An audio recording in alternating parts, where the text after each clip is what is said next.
Hello ಎಲ್ರಿಗೂ ನಮಸ್ಕಾರ. Just ಒಂದು ಮೂವಿ ನೋಡ್ಕೊಂಡು ಮನೆ ಒಳಗೆ ಬಂದೆ ಅಷ್ಟೇ. ನಮ್ಮ ರಾಜ್ ಬಿ ಶೆಟ್ಟಿಯವರು ಆ್ಯಕ್ಟ್ ಮಾಡಿ ಹಾಗೂ ಡೆಬ್ಯೂ ಡೈರೆಕ್ಟರ್ ರವಿ ಸಾರಂಗ ಅನ್ನೋರು ಡೈರೆಕ್ಷನ್ ಮಾಡಿರುವಂಥ ಮೂವಿ, ನಮ್ಮ ಫೈಟ್ ಮಾಸ್ಟರ್ ರವಿ ವರ್ಮಾರವರು ಪ್ರೊಡ್ಯೂಸ್ ಮಾಡಿರ್ತಕ್ಕಂಥ ಮೂವಿ ರಕ್ಕಸಪುರದೊಳು ಅಂತ. ಬನ್ನಿ ಅದ್ರ ಬಗ್ಗೆ ನೋ ಸ್ಪಾಯ್ಲರ್ ರಿವ್ಯೂ ಕೊಡ್ಬೇಕು ಅಂದ್ಕೊಂಡಿದ್ದೀನಿ. ಅಂದರೆ ಆ ಸ್ಟೋರಿ ಬಗ್ಗೆ ಒಂದು ಚೂರು ಬಿಟ್ಕೊಡಲ್ಲ. ಜಸ್ಟ್ ನನಗೆ ಥಿಯೇಟ್ರಲ್ಲಿ ಕೂತಾಗ ಹೇಗೆ ಫೀಲ್ ಆಯಿತು, ಏನು ಪಾಸಿಟಿವ್ ಅನಿಸ್ತು, ಏನು ನೆಗೆಟಿವ್ ಅನಿಸ್ತು ಅದ್ರ ಬಗ್ಗೆ ಮಾತ್ರ ಮಾತಾಡ್ತೀನಿ. ಬನ್ನಿ ಸ್ಟೋರಿ ವಿಷಯಕ್ಕೆ ಬರೋದಾದರೆ, ಈ ಮೂವಿಲಿರ್ತಕ್ಕಂಥ ಒನ್ಲೈನ್ ಸ್ಟೋರಿ ಏನು ಹೊಸ್ತಲ್ಲ. ಈ ಹಿಂದೆ ಹಲವಾರು ಕನ್ನಡ ಮೂವೀಸ್ಗಳಲ್ಲೂ ಕೂಡ ಈ ಥರದ್ದು ಸ್ಟೋರಿಗಳು ಬಂದೋಗಿದೆ. ಬಟ್ ಈ ಮೂವಿ ಅವೆಲ್ಲ ಮೂವೀಸ್ಗಳಿಗಿಂತ ಹೇಗೆ ಡಿಫ್ರೆಂಟ್ ಆಗಿ ನಿಲ್ಲುತ್ತೆ ಅಂತ ಹೇಳಿದ್ರೆ, ಇವರು ಬರೆದಿರ್ತಕ್ಕಂಥ ಬರವಣಿಗೆ ಅಂದರೆ ಪೇಪರ್ ಮೇಲೆ ಹೇಗೆ ವರ್ಕ್ ಮಾಡ್ಕೊಂಡಿದ್ದಾರೆ ಅನ್ನೋದ್ರ ಮೇಲೆ ಡಿಪೆಂಡ್ ಆಯಿತು.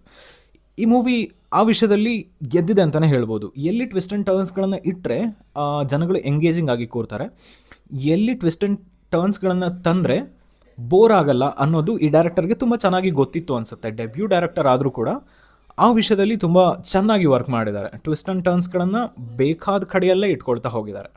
ಈ ಮೂವಿ ಒಂದು ಮಿಸ್ಟರಿ ಥ್ರಿಲ್ಲರ್ ಆಗಿರೋ ಕಾರಣದಿಂದ ಫಸ್ಟ್ ನಾವು ಸ್ಟೋರಿ ಒಳಗೆ ಇನ್ವೆಸ್ಟ್ ಆಗಬೇಕು. ಹಾಗಿದ್ದರೆ ಮಾತ್ರ ನಮಗೆ ಇದ್ಯಾಕಾಯಿತು, ಇದ್ಯಾಕೆ ಹಿಂಗಾಯಿತು, ಇದು ಆದರೆ ನಮಗೆ ವಾವ್ ಅನಿಸ್ಬೇಕು. ಅದಕ್ಕೆಲ್ಲ ಕಾರಣ ಏನು ಅಂದರೆ, ನಾವು ಫಸ್ಟ್ ಸ್ಟೋರಿ ಒಳಗೆ ಇನ್ವೆಸ್ಟ್ ಆಗಬೇಕು, ಡೈರೆಕ್ಟರ್ ಅದನ್ನ ಇನ್ವೆಸ್ಟ್ ಮಾಡಿಸ್ಕೊಬೇಕು ನಮ್ಮನ್ನು. ಆ ವಿಷಯದಲ್ಲೂ ಈ ಮೂವಿ ಗೆದ್ದಿದೆ ಅಂತಲೇ ಹೇಳ್ಬೋದು. ಫಸ್ಟ್ 20 to 25 ಮಿನಿಟ್ಸ್ ನಮ್ಮನ್ನ ಸ್ಟೋರಿ ಒಳಗೆ ಇನ್ವೆಸ್ಟ್ ಮಾಡೋಕ್ಕೆ, ಈ ಊರು ಹೇಗಿದೆ, ಈ ಮನುಷ್ಯ ಹೇಗಿದ್ದಾನೆ, ಇವನ ಹಿನ್ನೆಲೆ ಏನು, ಈ ಊರಿನ ಹಿನ್ನೆಲೆ ಏನು ಅನ್ನೋದನ್ನ ಕರೆಕ್ಟಾಗಿ ಅರ್ಥ ಮಾಡಿಸ್ತಾ ಹೋಗ್ತಾರೆ. ಇನ್ನು ಹಾಡುಗಳು ಮತ್ತು ಬ್ಯಾಕ್ಗ್ರೌಂಡ್ ಸ್ಕೋರ್ ವಿಷಯಕ್ಕೆ ಬರೋದಾದರೆ, ಬ್ಯಾಕ್ಗ್ರೌಂಡ್ ಸ್ಕೋರಲ್ಲಿ ಅರ್ಜುನ್ ಜನ್ಯ ಅವರು ತಿಂದಾಕ್ಬಿಟ್ಟಿದ್ದಾರೆ ಅಂತಲೇ ಹೇಳ್ಬೋದು. ಇದೇ ಥರ ಬ್ಯಾಕ್ಗ್ರೌಂಡ್ ಸ್ಕೋರ್ ಏನಾದ್ರು 45 ಮೂವಿಗೆ ಏನಾದ್ರು ಕೊಟ್ಟಿದ್ದಿದ್ರೆ ತುಂಬ ಚೆನ್ನಾಗಿರೋದು. ಬಿಡಿ ಹೋಗಲಿ, ಮುಗಿದೋಗಿರೋದು. ಈ ಮೂವಿಲಿ ಬ್ಯಾಕ್ಗ್ರೌಂಡ್ ಸ್ಕೋರು ಸಖತ್ತಾಗಿ ಆ್ಯಪ್ಟ್ ಆಗುತ್ತೆ ಸ್ಟೋರಿ ಜೊತೆ. ಹಾಗೆ ಹಾಡುಗಳು ಕೂಡ ಅಷ್ಟೇ. ಹಾಡುಗಳೆಲ್ಲವೂ ಸ್ಟಾರ್ಟಿಂಗಲ್ಲೇ ಬಂದು ಹೋಗುತ್ತೆ. ಸ್ಟೋರಿ ಸ್ಟಾರ್ಟ್ ಆದಮೇಲೆ, ಅಂದರೆ ನಾವು ಮಿಸ್ಟ್ರಿ ಥ್ರಿಲ್ಲರ್ ಒಳಗೆ ನಾವು ಇನ್ವೆಸ್ಟ್ ಆದಮೇಲೆ ಯಾವುದೇ ಹಾಡುಗಳು ಸಹ ಬರೋದಿಲ್ಲ. ಬಂದರೂ ಕೂಡ ಅದೊಂದು ಟೈಟಲ್ ಟ್ರ್ಯಾಕ್ ಬರುತ್ತೆ, ಅದು ಸ್ಟೋರಿ ಜೊತೆನೇ ಟ್ರಾವೆಲ್ ಆಗುತ್ತೆ ಹೊರತು ಮೂವಿ ನೋಡುವಾಗ ಯಾವುದೇ ರೀತಿಯ ತೊಂದರೆ ಕೊಡಲ್ಲ. ಇನ್ನು ಸಿನಿಮಾಟೋಗ್ರಾಫಿ ಹಾಗೂ VFX ವರ್ಕ್. ಸಿನಿಮಾಟೋಗ್ರಾಫಿ ಬಗ್ಗೆ ಅನುಮಾನನೇ ಬೇಡ, ಬಿಕಾಸ್ ಅದನ್ನ ಹ್ಯಾಂಡಲ್ ಮಾಡಿರೋದು ವಿಲಿಯಂ ಡೇವಿಡ್ ಅನ್ನೋರು. ಇವರು ಇದಕ್ಕಿಂತ ಮುಂಚೆ ವಿಕ್ರಾಂತ್ ರೋಣ ಹಾಗೂ ಅವತಾರ ಪುರುಷ ಹಾಗೂ ಗತವೈಭವ, ಈಗ KD ದ ಡೆವಿಲ್ ಮೂವಿ ಕೂಡ ವರ್ಕ್ ಮಾಡ್ತಾ ಇದ್ದಾರೆ ಅಂತ ಕೇಳಿದ್ದೀನಿ. ಸೊ ಈ ಮೂವಿನಲ್ಲಿ ಕೂಡ ಸಖತ್ತಾಗಿ ವರ್ಕ್ ಮಾಡಿದ್ದಾರೆ. ಅದರಲ್ಲಿ ಬೈಕ್ ಚೇಸಿಂಗ್ ಒಂದು ಸೀನ್ ಬರುತ್ತೆ, ಕಾರ್ನ ಬೈಕ್ ಚೇಸ್ ಮಾಡ್ಕೊಂಡು ಹೋಗೋ ಸೀನು. ಆ ಸೀನಲ್ಲಿ ಕೂಡ ತುಂಬ ಕ್ಲೆವರ್ ಆಗಿ ಸಿನಿಮಾಟೋಗ್ರಫಿ ಬಂದಿದೆ.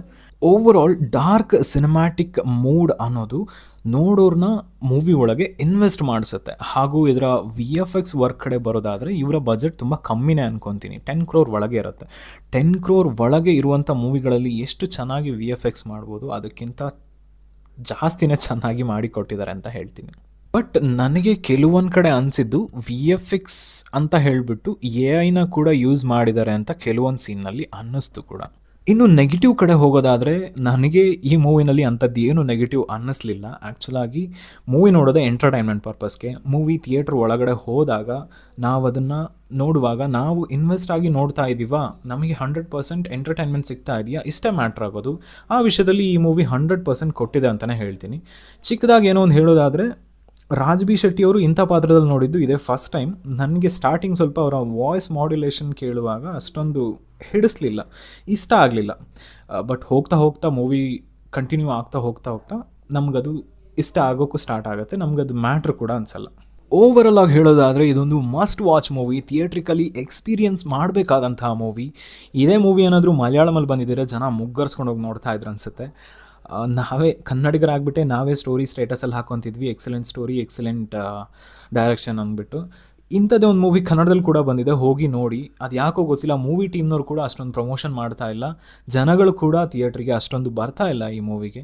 ಮೂವಿಯ ಎಲ್ಲ ಡಿಪಾರ್ಟ್ಮೆಂಟ್ಗಳು 100% ಕೊಟ್ಟಾಗಲೇ ಮೂವಿ ಥಿಯೇಟರ್ನಲ್ಲಿ 100% ಕಲೆಕ್ಷನ್ ಮಾಡುತ್ತೆ, ಗೆಲ್ಲುತ್ತೆ ಕೂಡ. ಆ ವಿಷಯದಲ್ಲಿ ಈ ಮೂವಿಯ ಎಲ್ಲ ಡಿಪಾರ್ಟ್ಮೆಂಟ್ಗಳು 100% ಕೊಟ್ಟಿದ್ದಾರೆ.